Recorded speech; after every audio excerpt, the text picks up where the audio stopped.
What's up, guys? John Collins of Risen Holster Co. back with the verse of the week. Happy Thanksgiving, or belated Thanksgiving at this point. Hope everybody had a really good time celebrating with friends and family. Hope you all had some good food. And I'm sure now you're probably shopping your butts off, trying to get gifts and deals and all the things that happened through Black Friday and Small Business Saturday and Cyber Monday. So figured this would be a good time. Let's talk about contentment.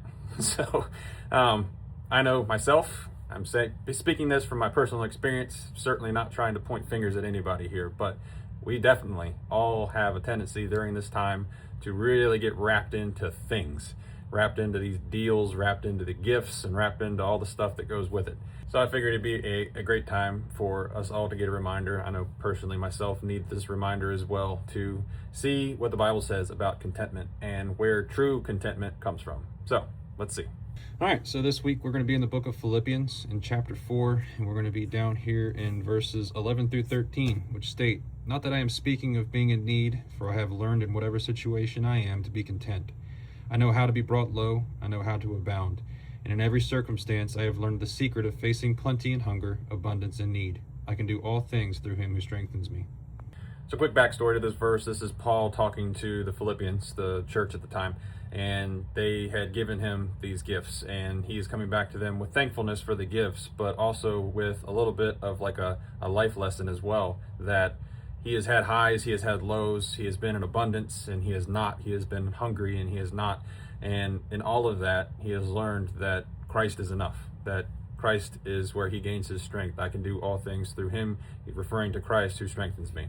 And he is trying to teach them that as great as it can be to have all the things, there's also going to be times where you'll have nothing. And as great as it can be to, not have need, there's going to be times that you will.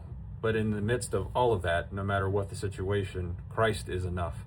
Because that is where the true contentment is going to come from. It's not going to be of the things that one day will perish, or the things that we can't take with us when we leave, but our relationship with Christ is something that we will have forever, and something that we can tell others about, so that they can have that same contentment, that they can have that same joy that comes from that. So I hope this was an encouragement. Hope it's a little bit of a reminder and a little bit of a challenge as we go through this year, the rest of this year, that try to keep it in the back of your mind as we are getting wrapped up into all the things, that this stuff is something that we're not going to even be probably thinking about come January, and maybe our checkbooks are going to be hurting a little bit for. So let's look at it through the lens of, am I going after these things to chase contentment, and can I find that contentment elsewhere where it is actually truly going to be contentment and something that is going to last forever. So God bless. See you in the next one.